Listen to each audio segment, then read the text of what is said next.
নমস্কার ভিউয়ার্স, আমি অর্ণব শাহ। আপনি দেখছেন অর্ণবস ভিউ।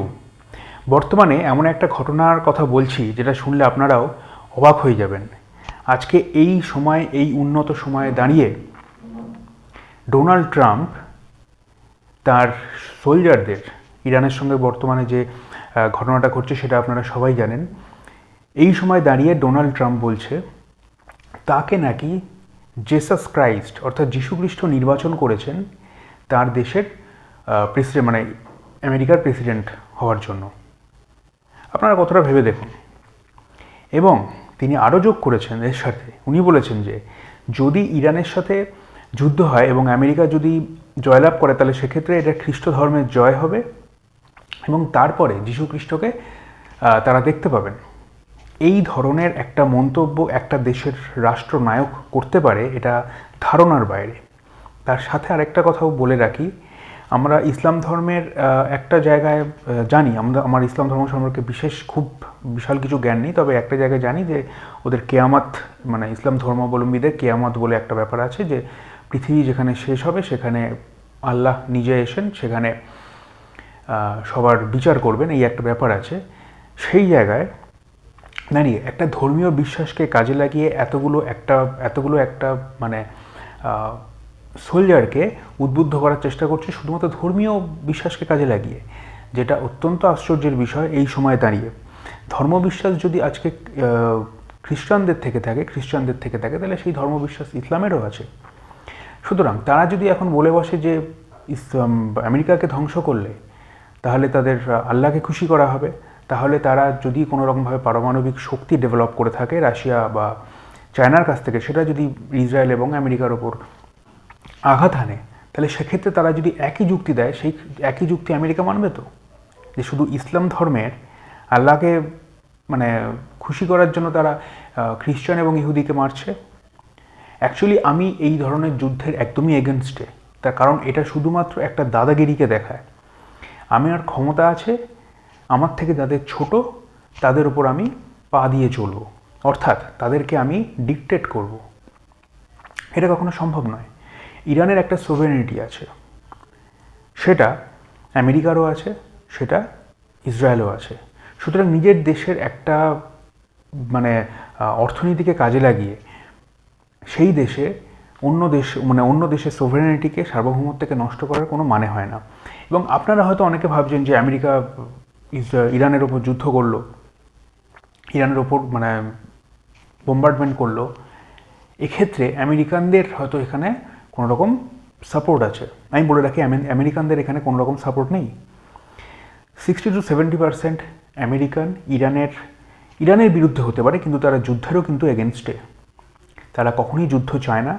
এবং এই জায়গায় হয়তো ট্রাম্প বুঝতে পারছে যে দেশকে যত যুদ্ধের মধ্যে আমরা বা যুদ্ধের দিকে নিয়ে যাব, তত আমার পজিশনটা স্ট্রং হবে।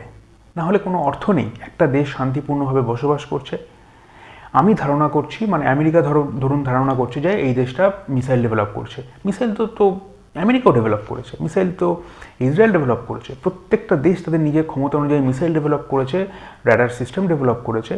তাহলে এখানে ইরানের দোষটা কী?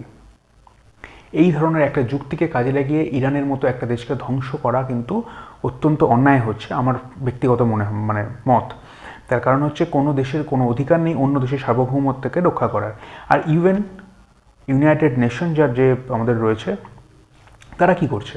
ইউনাইটেড নেশন শুধুমাত্র কি স্ট্রং এশিয়ান কান্ট্রিগুলোর ওপর, আফ্রিকান কান্ট্রিগুলোর ওপর, যার যে দেশগুলো অত্যন্ত গরিব, সেই দেশের ওপর শুধুমাত্র স্ট্রং? আমেরিকা যখন এত ভয়ানক কাজটা করছে, ইসরায়েল করছে, তখন তাদের এগেনস্টে তো কোনো স্টেপ ইউনাইটেড নেশন নিতে পারে না, কারণ তারা আমেরিকার পয়সায় চলে। শুধুমাত্র সেই কারণে আজকে ছোট ছোট দেশগুলো যখন শোষিত হচ্ছে, তখন আমেরিকা চুপ করে আছে, ইউএন চুপ করে আছে। এবং আমাদের ভারতে হয়তো টিকটকটা ব্যান আছে, কিন্তু আমি বেশ কিছু ভিডিও ফলো করছিলাম আমেরিকানদের, যেগুলো হয়তো ইউটিউবে আপলোডেড আছে টিকটক ভিডিও, এবং কিছু কিছু টিকটক ভিডিও আমরা ইনস্টাতে আমি দেখেছি যে ওদের টিকটকের সাইন দেওয়া, সেগুলো আমার ইনস্টাতে এসেছিলো। এবং এটা নিয়ে আমি বেশ কয়েকদিন স্টাডি করছিলাম। এই স্টাডিতে দেখতে পাচ্ছি তাদের টিকটকে কিন্তু ম্যাক্সিমাম আমেরিকান এই টোটাল বিষয়টা, এই খ্রিশ্চানদের উস্কে দেওয়ার যে বিষয়টা, যে ইসলামের এগেনস্টে যুদ্ধ জয়লাভ করলে আমাদের জিসাস ক্রাইস্টকে খুশি করা হবে, এই যে ব্যাপারটা, এটা কিন্তু আমেরিকার যে জনগণ রয়েছে তারাও কিন্তু জিনিসটাকে অস্বীকার করছে, বা তারা কিন্তু এই জিনিসটার এগেনস্টে রয়েছে। সুতরাং আমরা এখানে পরিষ্কারভাবে বুঝতে পারছি যে জিনিসটা মানে ঘটতে চলেছে, সেই জিনিসটা কিন্তু অ্যাকচুয়ালি ঠিক হচ্ছে না বিশ্ব পলিটিক্সে, ওয়ার্ল্ড পলিটিক্সে। এখানে উদ্দেশ্য শুধুমাত্র একটাই। কি উদ্দেশ্য? উদ্দেশ্য হচ্ছে ইরানের তেল। আপনি একটা জিনিস প্যাটার্নটা লক্ষ্য করুন, এর আগে হলো ভেনেজুয়েলা আমেরিকায় ড্রাগ সাপ্লাই করছে, ভেনেজুয়েলাকে শিক্ষা দিতে হবে। নিকোলাস মাদুরোকে রাতারাতি সেখান থেকে কিডন্যাপ করে আমেরিকা নিয়ে যাওয়া হলো। সেখানে আমেরিকান একটা তাদের নিজস্ব পছন্দের, মানে সেখানে রিজিম চেঞ্জ করে তাদের নিজস্ব পছন্দের একজনকে বসিয়ে দেওয়া হলো ভেনেজুয়েলাতে। অর্থাৎ এখান থেকে একটা জিনিস আমরা বুঝতে পারছি, উদ্দেশ্য হচ্ছে তেল। তারপরে হঠাৎ করে তাদের মনে হলো যে ইরান কিন্তু তাদের মিসাইল ডেভেলপ করছে। এই মিসাইল ডেভেলপমেন্টের ফলে সারা বিশ্বের মানুষ কিন্তু অত্যন্ত আতঙ্কিত হতে পারে, আমেরিকার উপর যখন তখন তারা হামলা করে দিতে পারে। এই শুধুমাত্র একটা বিষয়ের উপর নির্ভর করে, এই একটা ভবিষ্যতের অনিশ্চয়তা বা দুশ্চিন্তার উপর নির্ভর করে এই ঘটনা কিন্তু তারা করছে। অর্থাৎ ইরানকে শেষ করে দিচ্ছে, এবং সেখানে রিজিম চেঞ্জ হবে বাংলাদেশের মতো। আপনারা দেখে রাখবেন, যদি এই ঘটনা হয় রিজিম চেঞ্জ হবে বাংলাদেশের মতো। এই রিজিম চেঞ্জ হলে সেখানে আমেরিকান কোনো পাপেট এসে, ডক্টর ইউনূস যেমন আমেরিকান পাপেট একটা বাংলাদেশে বসেছিল এতদিন, সেরকম একটা পাপেটকে এসে বসাবে। সে এসে কী করবে? সে এসে সবার আগে যেটা করবে, অয়েলের রিজার্ভ যে অয়েলের মানে রিজার্ভড জায়গাগুলো রয়েছে, অয়েল রিজার্ভেশন যেগুলো রয়েছে, সেইগুলোতে এসে ফার্স্টে কন্ট্রোল করবে। আমেরিকার সঙ্গে মানে প্রচুর চুক্তি স্বাক্ষর করবে তেল নিয়ে, যাতে আমেরিকার এখান থেকে তেলটা পেতে সুবিধা হয়। Secondly, air base, military base এবং naval base, naval base means যেখানে যুদ্ধ জাহাজগুলো ডক করবে, এই টোটাল ব্যাপারটা কিন্তু আমেরিকাকে তারা দিয়ে দেবে। আমেরিকা কিন্তু সেটা চাইছে। আমেরিকা যদি ইরানের মতো একটা জায়গা পেয়ে যায়, তাহলে কতটা সুবিধা। একদিকে রয়েছে আফগানিস্তান, পাকিস্তানের সঙ্গে আফগানিস্তানের যুদ্ধ হচ্ছে, পাকিস্তান আমেরিকার জাস্ট পেট ডগ, পয়সা ওখানে ছড়াচ্ছে, সে যুদ্ধ করছে আফগানিস্তানের সাথে। কেন? কারণ সেই বাগরাম এয়ার স্পেসটা দিয়ে দেবে আমেরিকাকে, দিয়ে দিলে আমেরিকা ওখানে আসবে। আমেরিকা কিন্তু দুদিকে সেম কার্ড খেলছে, পাকিস্তানকে দিয়ে আফগানিস্তানে এবং নিজে ইরানে। পাকিস্তান যদি ওটা হাসিল করতে পারে খুব ভালো, যদি না করতে পারে তাহলে সেক্ষেত্রে ইরানটা আমেরিকা পেয়ে যাবে। ইরান পেয়ে গেলে ভারতের জাস্ট মাথার উপর বা ঘাড়ের ওপর বসে থাকবে আমেরিকা, যেটা অত্যন্ত মানে প্রবলেমেটিক ফর এশিয়ানস, কারণ তার পাশেই আফগানিস্তান। সুতরাং মানে ইরান এবং আফগানিস্তান এই দুটো জায়গায় কন্ট্রোল করবে কিন্তু আমেরিকা। তার পাশে চায়না, সুতরাং চায়নার ওপর নজরদারিতে আমেরিকার কিন্তু অনেক সুবিধা হবে। সাউথ এশিয়ান দেশগুলো কিন্তু একটা সংকটের মুখে পড়বে। এইদিকে আমরা যদি বলে রাখি, Saudi Arabia, Kuwait, Bahrain, Jordan বা ইউএই, এই সমস্ত দেশগুলো, ইয়েমেন, এই দেশগুলো কিন্তু আমেরিকার অলরেডি দাসত্ব স্বীকার করেছে বলা যায়।